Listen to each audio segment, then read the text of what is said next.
monde. Dans cette vidéo, on a pratiquement vu toutes les balises en HTML, mais l'essentiel a été vu dans les vidéos postées sur la chaîne YouTube et vous pouvez le visionner. Donc, pour cette partie, on entame directement l'introduction au HTML, plutôt au CSS. D'accord, on va voir c'est quoi le CSS, comment ça fonctionne, d'accord, quel est son objectif, d'accord, et comment l'intégrer en notre code HTML qui est déjà là, d'accord. Donc sur ce, d'accord, le CSS qui veut dire le cascading style suite, c'est des feuilles de style en cascade qui permettent d'appliquer des mises en forme à le code HTML.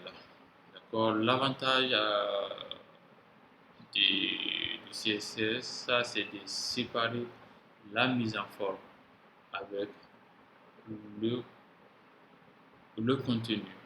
D'accord, on sépare la mise en forme du contenu. D'accord, le contenu, on peut l'utiliser comme ça. Lorsque si on change de mise en forme, on ne touche pas au code source. D'accord, bien. Comment ça fonctionne le CSS? D'accord, comme vous pouvez voir ici, ça permet effectivement de faire des mises en forme de façon uniforme. D'accord, l'apparence des pages HTML, c'est-à-dire changer les typographies, c'est-à-dire changer la police, l'italique, la taille, tout, changer la mise en forme, d'accord, à l'aide d'un fichier CSS qu'on peut faire. Soit le code CSS il est directement intégré dans la balise, soit le code CSS il est défini dans l'entête de la page HTML, ou bien on peut faire séparément le code CSS à part, d'accord. Donc c'est ce qui est défini. Là tout à l'heure, dans la dernière vidéo sur l'exercice de From 7, euh, j'ai fait utiliser la balise font qui nous a permis de faire des mises en forme, alors que CSS va jouer l'effet inverse. La balise font elle est carrément limitée par rapport au CSS. Maintenant, comment on doit faire une déclaration du code CSS? D'accord? Comment on doit faire une déclaration du code CSS? Vous allez tout à l'heure voir. Le CSS fonctionne comme ça. D'accord? Comment moi je peux savoir que j'ai affaire à une code CSS? Pour le HTML déjà, vous avez compris que pour dire qu'on a affaire à un code HTML, à une page HTML, il faudra automatiquement mettre tout le contenu de votre texte dans le squelette HTML qui commence par HTML et se ferme par la balise HTML en mettant head, en mettant title et en mettant body. Mais avec le CSS, c'est un peu différent. Le CSS, voici la structure. Pas de la page CSS. La page CSS n'a pratiquement pas de structure proprement dit, mais le CSS fonctionne comme ça. Il faut mettre ce qu'on appelle le sélecteur. D'accord.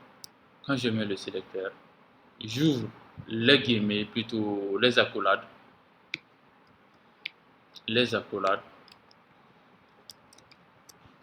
Alors, on ouvre les accolades comme ça.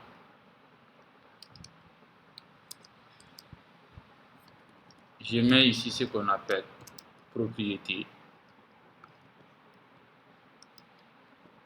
Deux points.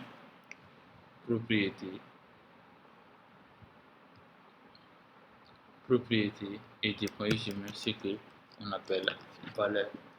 Le code CSS, voici le syntaxe des règles du code CSS. D'accord? Je vais faire un petit exemple là tout de suite pour que vous puissiez comprendre comment ça fonctionne. Le sélecteur, qu'est-ce que c'est que le sélecteur? Qu'est-ce que c'est que la propriété et qu'est-ce que c'est que la valeur? Le sélecteur n'est rien d'autre que la balise HTML qui est définie dans la page HTML. Les propriétés sont quoi?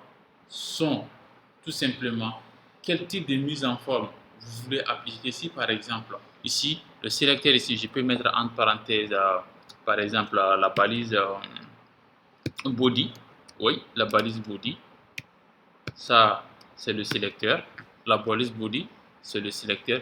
Ou bien la balise H1. D'accord. Propriété, ça peut être quoi? Ça peut être color. Propriété, ça peut être color. Je mets en parenthèse color. Et la valeur, qu'est-ce que ça peut être? Ça peut tout simplement être red, par exemple, qui veut dire rouge. Vous voyez un peu? Donc, supposons que si j'ai une page HTML et que je vais appliquer un code CSS ici, d'accord? Donc, dans ma page HTML, on va faire un petit exemple là tout de suite. Dans la page HTML, qu'est-ce que je fais? Je mets d'abord le texte est entre la balise H1. Donc, dans le code CSS, je mets H1 qui est le sélecteur.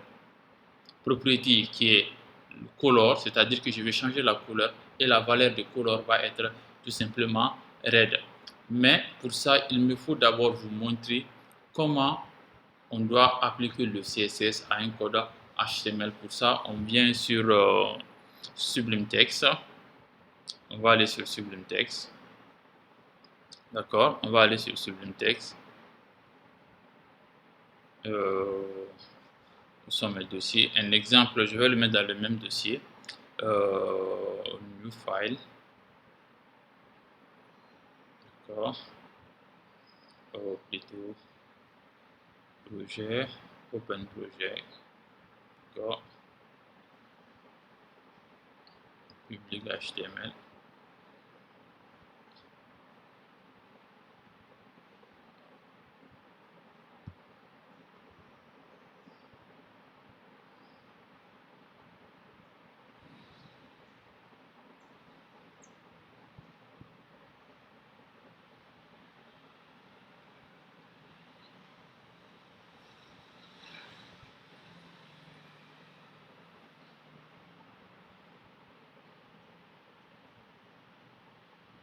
D'accord.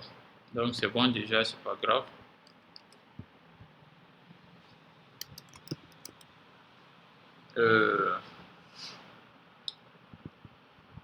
On va faire un petit exemple. Nouveau. Windows.